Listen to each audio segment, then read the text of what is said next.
10 کروڑه پاکستان دے نیت میں ورته کړی چې قوت لاس کې راغی 2 کروڑه به حلالوم.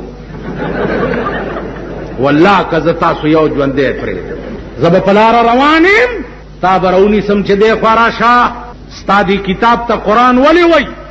ته به یې ځي ما ته خو پته نشته او شنډ د دې غوږ بیا دا بل غوږ بیا دا ملا او بیا دې کنینګم پارک ته واستم هغه سټیج باندې دې وخېجم او لاسونه درته رستو تړم او لګوې که یو څوارلس کوړې تا ته د قرآن لفظ ترجمه ولې نه در ستا د خدای کتاب دی ته په د مرګ نه رستو ځان خلاصې په دې ښار کې رواج دی که نه ختمونه لګوځي ملیان راځه مونږ پلار مړ شوي دي سلور ملواڼې مونږ باندې ختم کړي دي ملواڼې پلیت بچیا ملواڼې راغلي نو چې ملواڼې بوځې ته دومره سپک خلک بوځې او په هغې قرآن ووایې دا قرآن به ستا پلار خلاص به بیا په کوم کلي او ښار کې چې تاسو اوسېږئ دا وګورئ ټول د شرکیاتو اډه ده او د شرکیاتو ډیپو دی ستاسو ښځې راځي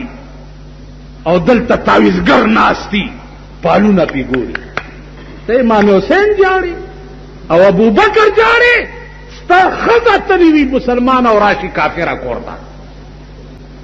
کافره راشي کتاب ګوري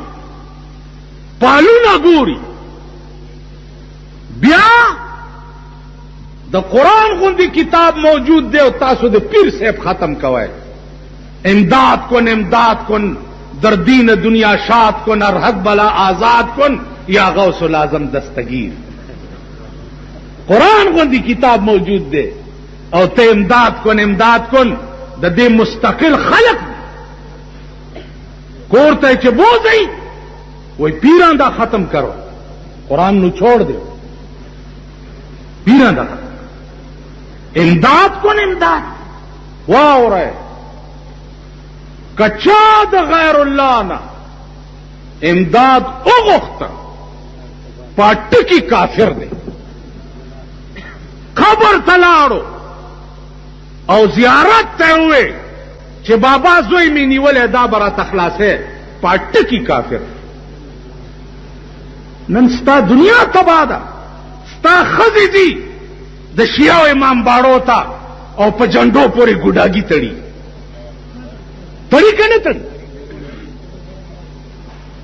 پوس پرې کړو بے حیا بے غیرت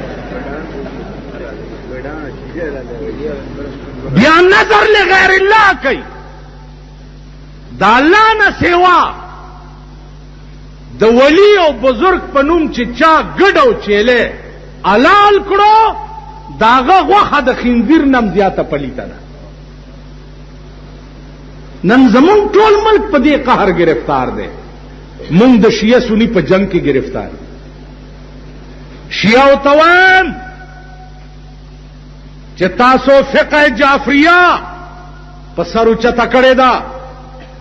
امام جعفر صادق صاحب د امام ابو حنیفه استادو ٹھیک شو دا فقه جعفریه چې دا ته وای د امام جعفر صادق نه د دې د لیکلو هیڅ ثبوت نشته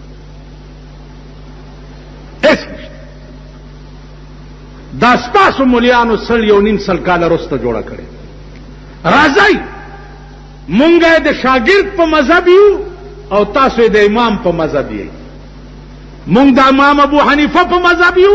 تاسو د امام جعفر صادق په مذهب یې نو مونږ د شاګرد تابع یو تاسو د استاد تابع یې راځئ چې دواړه یو ځای شو او په ملک د دې فقه قانون راولو چې کومه فقه جعفر صادق جوړه کړې او کومه امام ابو حنیفه جوړه کړې راځئ که بیا امام حسین په څه جګړه وه یزید سره راز معلوم کا په څه جګړه وه او په دې جګړه وه چې زما د نیکه په کور کې چې کوم قرآن نازل شوی دی امام حسین